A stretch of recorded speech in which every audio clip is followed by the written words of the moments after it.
चलो तीसरा प्रश्न है 7.2 का, यस सर। 9th का, है ना। प्रश्न बोला है कि ABC एक त्रिभुज है, तो ये ABC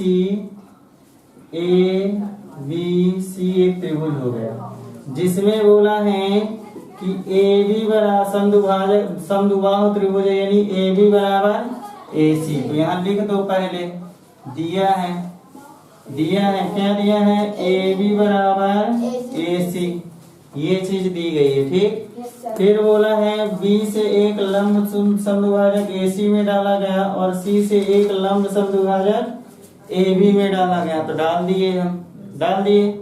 जब लंब समद्विभाजक है तो हम तुमको पढ़ा के रखे हैं कि जब कोई भी भुजा किसी भी भुजा पर लंब होगी तो कितने डिग्री का कोण बनाएगी, 90 डिग्री का। ये 90 डिग्री का कोण बन गए। तो सिद्ध करने के लिए क्या बोला है, सिद्ध करना है कि ये जो दोनों लंब समद्विभाजक डाले गए हैं वो क्या हो जाएंगे, बराबर हमें सिद्ध करना है। यानी BE, यहाँ पे E बिंदु है और यहाँ पे F बिंदु है, BE बराबर CF, ये चीज क्या करनी है, सिद्ध करनी है, ठीक है। तो चलो अब देखना कि त्रिभुज ABC और त्रिभुज एक मिनट ABE और त्रिभुज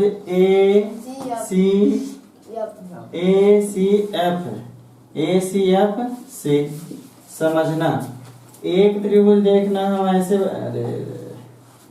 बना दिए, ये नीले से जो पूरा बना, ठीक है।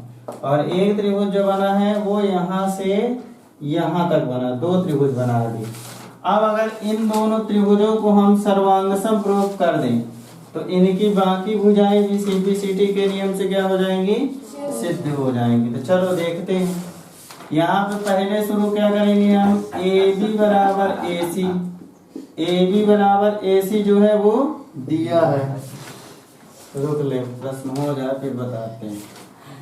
AB बराबर AC दिया है, यानी इसके बराबर ये वाली भुजा दिया गया था, ठीक है। फिर आगे चलते हैं, देख रहे हैं हम कि E बिंदु पर भी 90 डिग्री कोण बन रहा है और F बिंदु पर भी 90 डिग्री कोण बन रहा है, यानी ये कोण भी बराबर होंगे। यानी AEB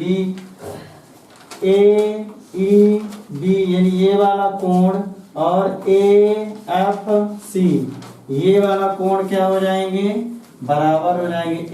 AFC क्या हो जाएंगे, ये 90 डिग्री के हैं तो बराबर हो जाएंगे। अब देख रहे हैं हम, यहाँ से हम यहाँ आए तो ये वाला कोण मिला, फिर यहाँ से हम यहाँ गए तो भी ये वाला कोण मिल गया। जो A कोण है वो दोनों त्रिभुजों में मिल रहा है, तो कोण A बराबर कोण A दोनों त्रिभुजों में है तो ये क्या हो गया, उभयनिष्ठ हो गया।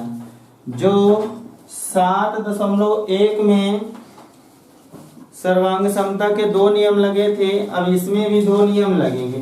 तो ये पहला नियम कौन सा लग गया कि एंगल साइड एंगल से, यानी 2 कोण हो गए, 2 एंगल हो गए और एक साइड हो गई।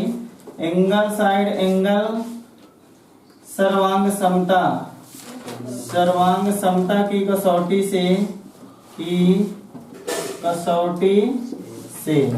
त्रिभुज ABE सर्वांगसम होगा त्रिभुज ACF।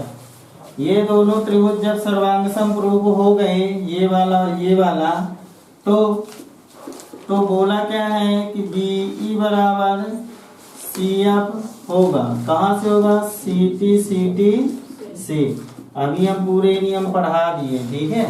जब ये दोनों त्रिभुजों की सभी भुजाएं बराबर हो गई, सर्वांगसम यानी सभी अंग बराबर, तो ये वाली भुजाएं भी दोनों की क्या हो जाएंगी, आपस में बराबर हो जाएंगी, ठीक है। लिख लो।